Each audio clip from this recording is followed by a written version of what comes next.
Amém.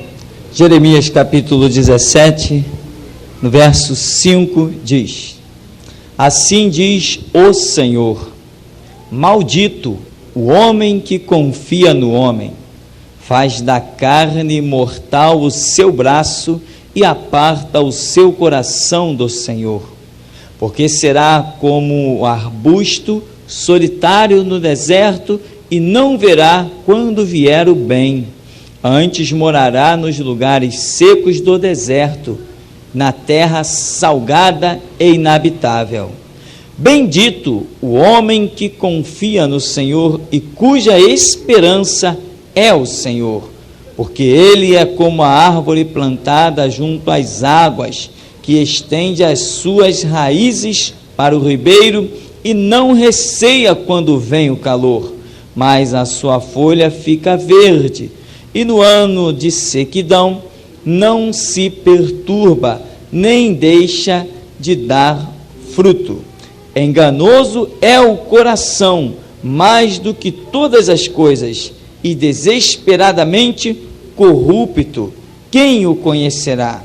Eu, o Senhor, esquadrinho o coração, eu provo os pensamentos, e isto para dar a cada um segundo o seu proceder, segundo o fruto das suas ações. Amém. Deixe sentar.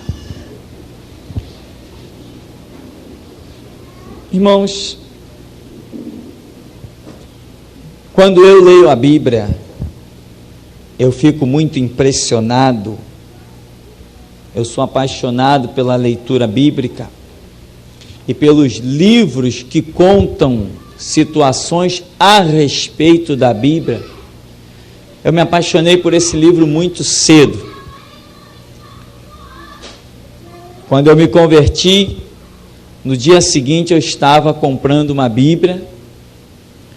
Eu ficava ansioso esperando o domingo, que era o dia que eu não trabalhava, era o dia que não tinha atividade na igreja, era, enfim, aquele dia que eu podia acordar de manhã, pegar a minha Bíblia, sentar com ela e esquecer que existia mundo.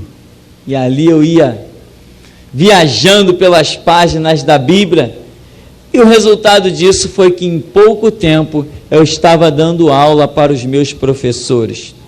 Eu falava de coisas e as pessoas diziam assim: onde você viu isso? Eu dizia: na Bíblia. É assim que tem que ser, amém, irmãos? As pessoas vão te questionar, te perguntar, seja lá o que for, e a sua razão, a sua lógica, a sua existência tem que estar sempre na Bíblia. Fora da Bíblia não há Deus, não há vida. Então, o livro do profeta Jeremias, tantas outras passagens também, eu fico a me perguntar: o que Deus procura na terra? Não, mais do que isso, o que Deus procura no homem, para que ele realize a sua obra do jeito que ele quer realizar. Tem muita gente fazendo a obra de Deus, porém em uma vontade permissiva. Tem pessoas que pregam cura, mas morrem enfermas. O que é isso? E nós vamos caminhando, eu particularmente nesses 20 anos, nós vamos caminhando e vendo coisas assim. E quando vamos para a Bíblia, começamos a descobrir coisas fantásticas.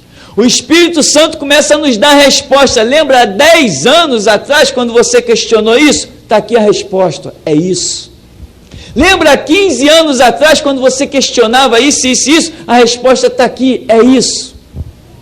E aí nós verdadeiramente vamos vendo que andar com Cristo não é como andar com qualquer um. Ir para a igreja não é como se eu fosse para um cinema ou para o supermercado. Adorar Jesus Cristo não é como adorar Maria, o Bastião ou São Jorge. Ele é diferente. Ele é Senhor.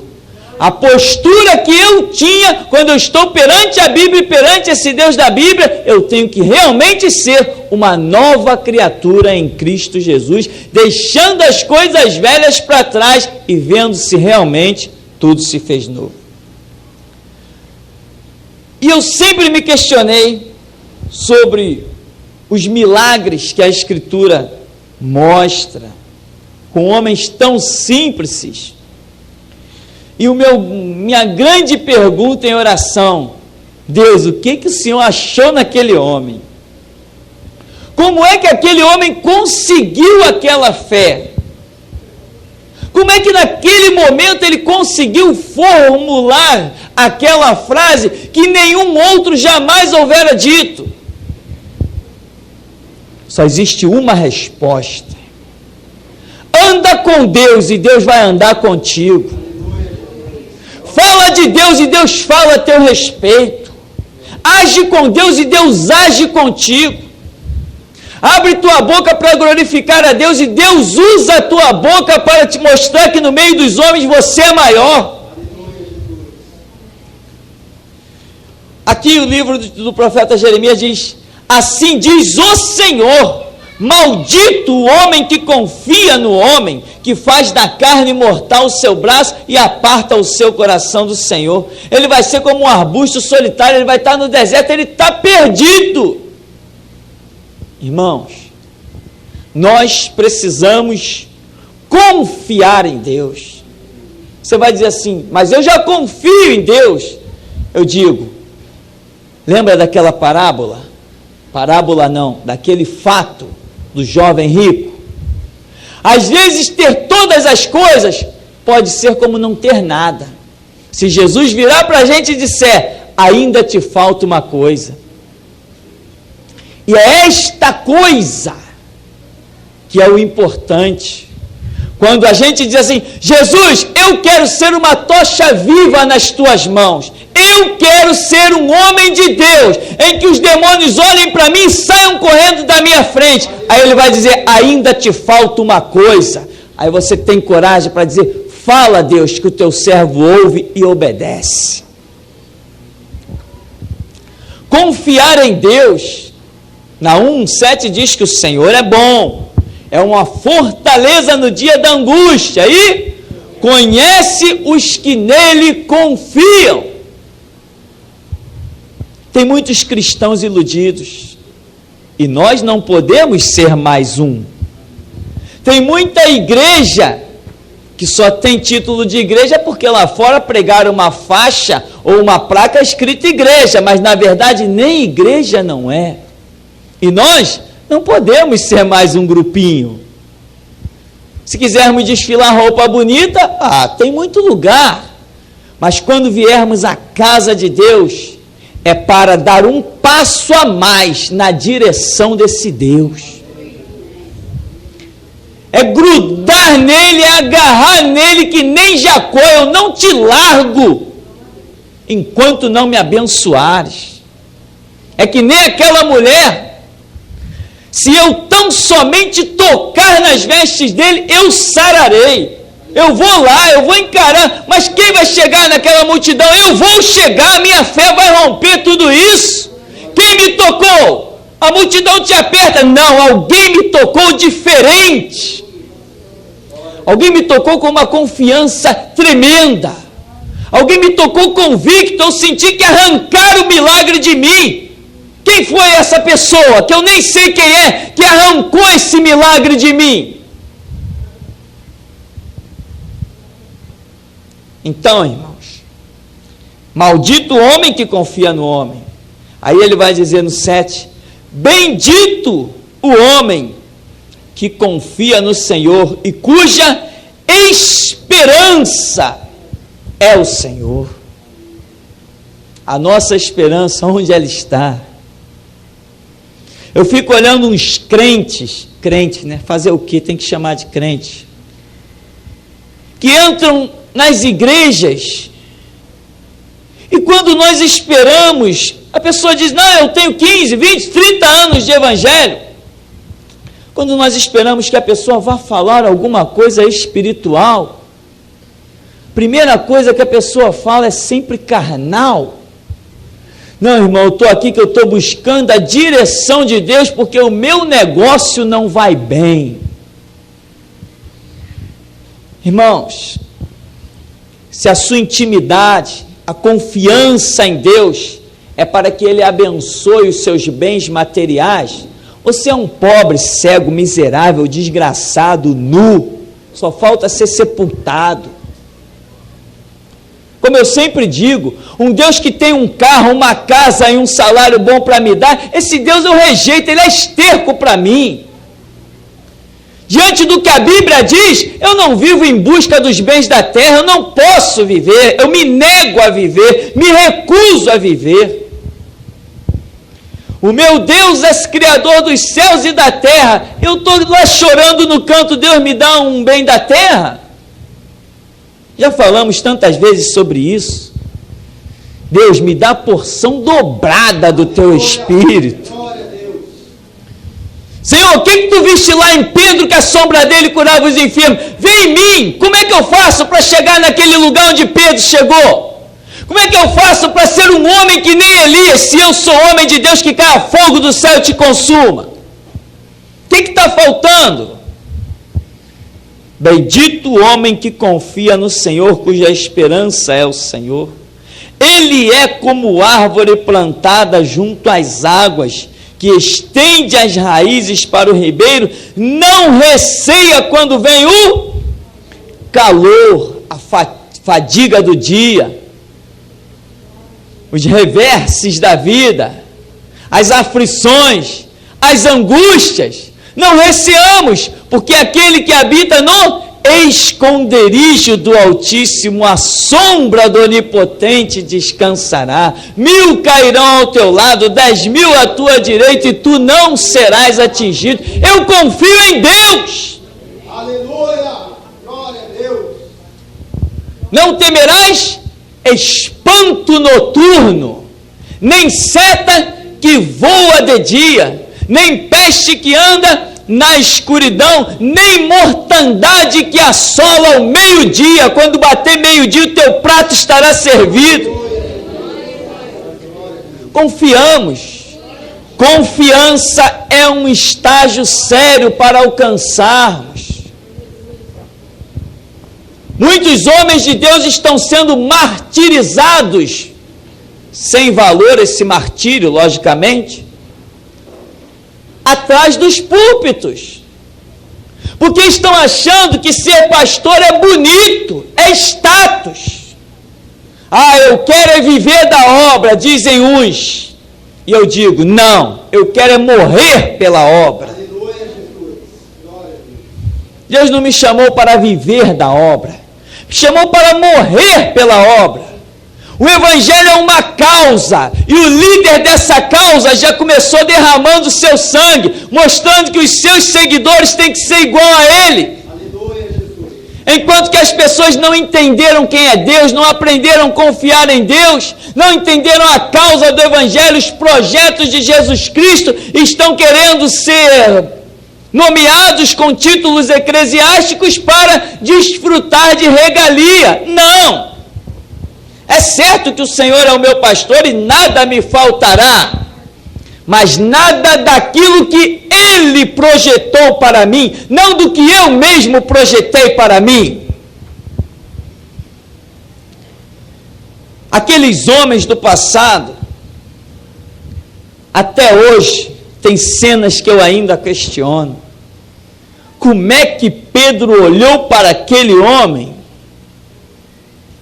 e disse, não tenho prata, não tenho ouro? Se fosse nos dias de hoje, né, alguém diria assim, não, eu tenho prata, eu tenho ouro, vai ali para o hospital, eu pago tudo. Não, não tenho prata, não tenho ouro. Mas o que eu tenho mesmo, eu sei que tenho, eu te dou. Em nome de Jesus Cristo Nazareno, levanta e anda.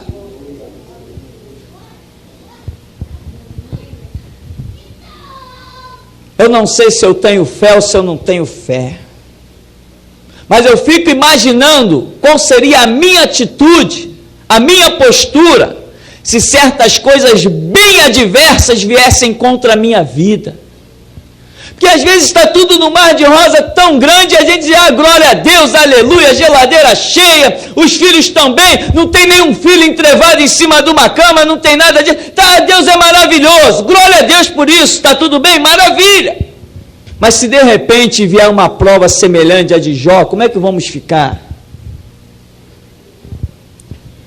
De repente vier uma situação que a gente contemple as nossas forças vencidas.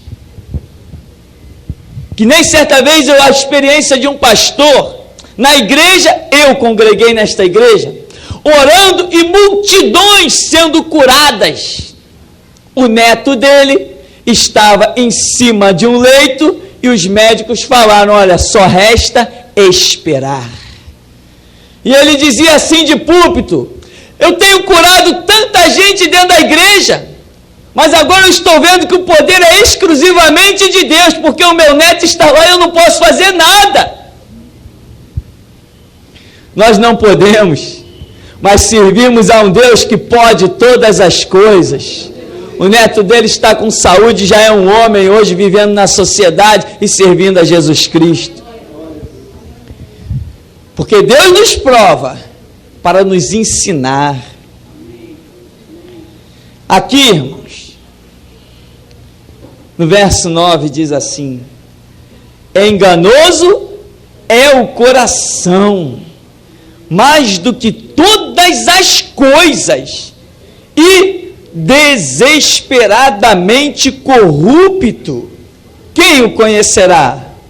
Eu, o Senhor, esquadrinho o coração, eu provo os pensamentos, enfim, para recompensar a cada um segundo o seu proceder, segundo as suas obras. Mas enganoso é o coração. E sabe o que eu descobri, meu irmão? Diante de tanto questionamento, porque quando você questiona, a Escritura diz, clama a mim, responder-te-ei. Ele me invocará, eu lhe responderei. Chegai-vos a Deus, Ele se achegará a vós. Buscar-me-eis e me achareis, quando me buscardes de todo o vosso coração.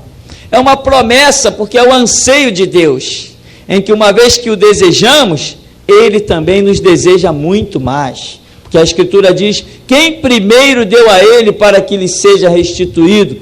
Porque dele, por Ele e para Ele são todas as coisas. Glória, pois, a Ele eternamente. Amém. E a resposta é muito gloriosa. Aqueles homens do passado, eles confiaram em Deus a tal ponto de apostar a própria vida. Eles tinham família, como nós vemos, os apóstolos, por exemplo, mas eles não estavam preocupados com a família deles. Eles tinham pessoas que eles amavam, mas eles tinham colocado o coração deles com um amor acima, muito maior, como diz a Escritura, amarás ao Senhor teu Deus sobre todas as coisas, ao teu próximo como a ti mesmo. O amor que eles tinham por Jesus Cristo os conduzia de uma maneira gloriosíssima e triunfante, porque eles tinham intimidade com Deus, eles ouviam Deus constantemente, o coração deles não estava corrupto. O coração do homem é enganoso, mas o deles não era enganoso. Eles declaravam, como Paulo declarou, eu sei em quem tenho crido. Pedro disse, o que eu tenho te dou. Então eles sabiam perfeitamente com quem eles andavam, eles não tinham dúvida alguma de quem eles seguiam, eles não hesitavam em dizer que havia uma cidade celestial esperando por eles, eles não procuravam, não se preocupavam, não se embaraçavam com as coisas do mundo, a visão deles estava na cidade cujo artífice construtor é Deus. Esses homens não tinham nenhum vínculo com ninguém que não fizesse parte do reino de Deus. Eles não se sociabilizavam com ninguém, a ponto do partir do pão, aquela comunhão íntima, era só crente. Eles não aceitavam nenhum tipo de aliança. E quanto a isso, é que nós vamos vendo milagres e maravilhas acontecendo. Porque Deus não quer que o seu povo se misture. Ele quer que o seu povo influencie, para que aqueles que também quiserem se tornar povo de Deus, venham ser remidos e lavados no sangue de Cristo, se tornem uma nova criatura. Aí sim teremos comunhão uns com os outros, mas entre luz e trevas não há comunhão. E esta é uma das respostas tão gloriosas que o Senhor nos tem concedido. Quando Elias aparecia para alguém no meio da estrada, dizia: vai dar resposta ao rei, diz isso, isso e isso. O homem ia lá. Elias aparecia em outro canto, mandava a resposta de novo, e alguém entregava a resposta ao rei. De repente o rei encontrou Elias no meio do caminho e disse o que para ele? És tu o perturbador de Israel? Por que ele era perturbador de Israel? Porque ele não tinha nenhuma aliança com aquele rei. Ele não tinha nenhuma comunhão com aquele rei. Ele não se sociabilizava com aquele rei. Ele não precisava daquele rei. Ele não tinha medo daquele rei. Ele confiava em Deus. Quando o rei, irado com ele, mandou buscá-lo, vamos lá, pegou um capitão com 50 homens, vai lá buscar esse Elias, traz ele aqui. O capitão chegou lá, investido da autoridade do rei, e disse o quê? Ô homem de Deus, desce aí que o rei quer falar contigo. Elias sabia quem servia, não tinha dúvida de quem servia. Ah é? Se eu sou homem de Deus, que caia fogo do céu e te consuma a ti e os teus 50 capitães, teus 50 homens.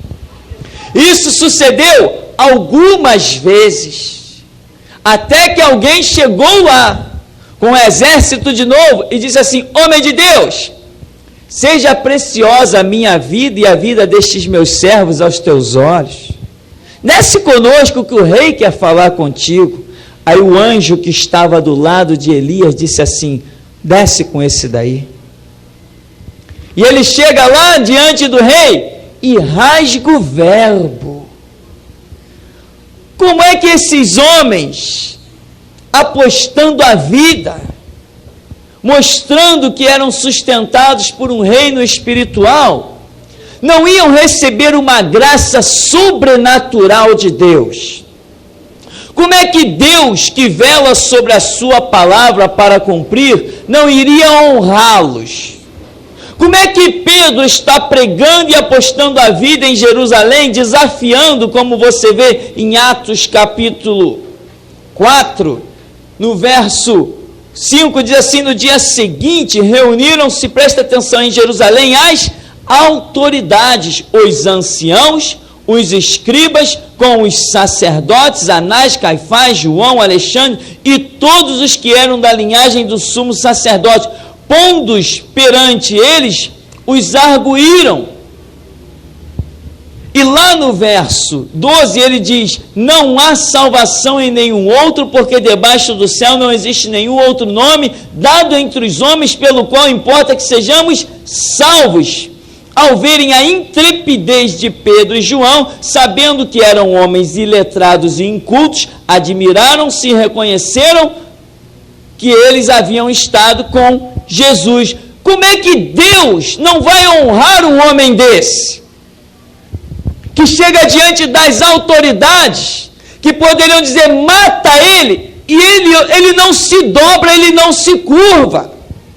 O coração do homem, está lá em Jeremias, é corrupto, é vulnerável a se corromper, mas o de Pedro não se corrompeu, o de Elias não se corrompeu, o de Eliseu não se corrompeu, o de Paulo não se corrompeu, o de Estevão não se corrompeu, o de Filipe não se corrompeu, o de João não se corrompeu. Por onde eles passavam, o Deus que não se corrompe se manifestava.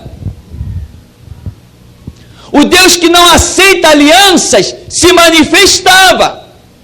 porque ele vela sobre a sua palavra para cumprir. A palavra dele não estava corrompida na vida destes homens, então Deus se manifestava sobre a sua palavra não corrompida. Existe um problema no ministério de Josué. Josué foi aquele homem tremendo, mas ele fez aliança com um povo chamado Gibeonitas. Centenas de anos depois, tinha gente morrendo em Israel por causa daquela aliança que Josué fez com os Gibeonitas. Porque Deus disse para não fazer aliança com ninguém. Josué foi enganado, não consultou o Senhor, fez aliança, e aquela aliança foi um problema para a nação de Israel. Se depois, lá no reinado de Davi, centenas de anos depois, teve gente lá na nação de Israel que teve que ser morta, enforcada em ar livre, por causa daquela aliança que Josué fez. Então, meu irmão, a Escritura diz em Jeremias 17, maldito o homem que confia no homem, que faz da carne mortal o seu braço, mas vai dizer, bem-aventurado que confia no Senhor. E nesta oportunidade, o que eu quero que o Espírito Santo nos dê a graça de saber, é se realmente confiamos em Deus, ou se no momento crucial, o nosso coração vai se tornar corrupto. Deus vai investir tanto nas nossas vidas, e na hora certa, nós vamos dar para trás. Nós vamos retroceder. Por que isso? Porque assim como eu olho para a vida desses homens do passado, eu estou olhando para a vida dos homens do presente. Olha quantos homens já existiram nessa sociedade e existem hoje, que Deus investiu altíssimo nas suas vidas, os colocou num alto retiro, os cobriu com todos os seus cuidados. Eles atravessaram décadas, atravessaram gerações sem cair pelas enfermidades, sem que as balas perdidas ou as maldições os estragassem. Deus os exaltou sobremaneira, e hoje nós estamos vendo eles dando vazão à vulnerabilidade da corrupção do seu coração. Mas, se nós não retrocedermos, o que veremos? Veremos como Elias fogo cair do céu. Veremos como Pedro, o anjo, entrar lá dentro da prisão e nos libertar, e os soldados ficarem em êxtase, e nós passarmos no meio deles, e as portas irem se abrindo diante de nós, porque Jesus Cristo diz espiritualmente e naturalmente, a porta que eu abro ninguém fecha, e a porta que eu fecho ninguém abre. Ele projeta algo para as nossas vidas, mas Ele espera que o nosso coração não se curve, não se corrompa. Deus pode colocar diante de nós o que Ele tem a colocar. Deus pode nos abrir as portas que Ele tem a abrir. Deus pode nos dar os recursos que Ele tem a dar. Certa vez aqui nesse lugar Deus mostrava em visões muitas coisas que Deus queria dar, seguradas por uma rede. E Ele dizia, não posso liberar essas coisas. Quem sabe se nessa oportunidade Ele já não poderia dizer, eu posso liberar agora. E nós realmente, irmãos, abalarmos a terra muito mais do que o que estamos abalando. Fazermos muito mais do que o que estamos fazendo. Mas não pense que Deus vai te dar recursos para você estender uma rede dentro da sua casa. Não pense que Deus vai te dar recursos para você construir uma piscina térmica. Não pense que Deus vai te dar recursos para você sair construindo cômodos e cômodos e viver regaladamente, como aquele homem rico da parábola. Os recursos que Deus te der são para serem convertidos em almas. Vidas precisam ser transformadas. Então, como diz, Maldito o homem que confia no homem, mas bem-aventurado o que confia no Senhor. Este será como árvore plantada junto a ribeiros. Dá o seu fruto, na estação própria as folhas não caem, e tudo quanto fizer, prosperará. Então, irmão, que esta palavra de desafio e de confiança possa dia a dia martelar a nossa cabeça. Por que eu estou dizendo isso? Porque eu mesmo me martelava com ela, e ainda hoje eu me martelo com ela. Há relatos, hoje há relatos atuais, de pessoas que estão sendo atrozmente feridas para cessarem o seu testemunho a respeito de Jesus Cristo. E revistas e livros têm chegado até a mim, e eu fico me imaginando naquela posição, naquela situação. Mas mesmo esses homens sendo atrozmente feridos, homens, mulheres e até crianças, antes deles pela permissão de Deus, ainda assim nos campos aonde eles são feridos, eles deixam vidas convertidas. Crianças estão morrendo, mas não negam Jesus Cristo.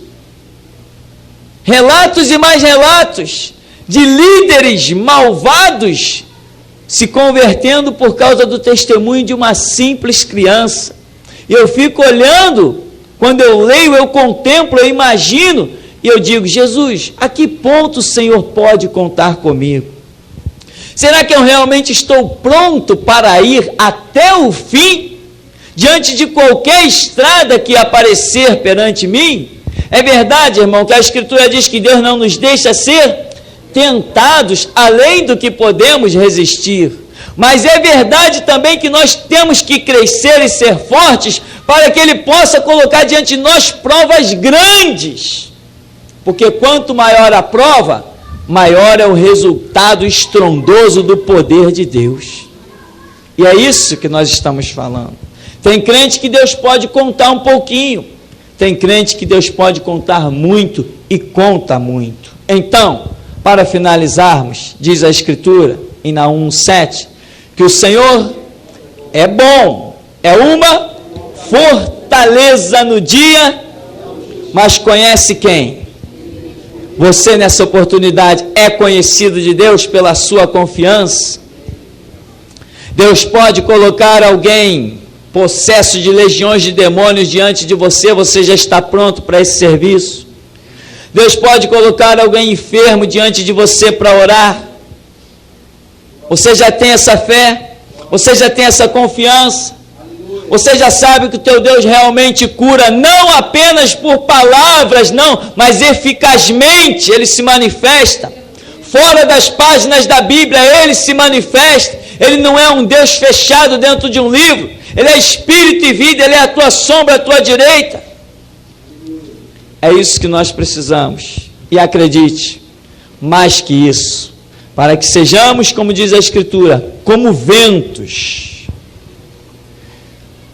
Aquele que é nascido do Espírito, disse Jesus para Nicodemos, não sabe de onde vem, nem sabe para onde vai. Então, irmão, é confiando em Deus que Ele fará a obra que tem a fazer nas nossas vidas. Senhor, nos abençoe em nome de Jesus.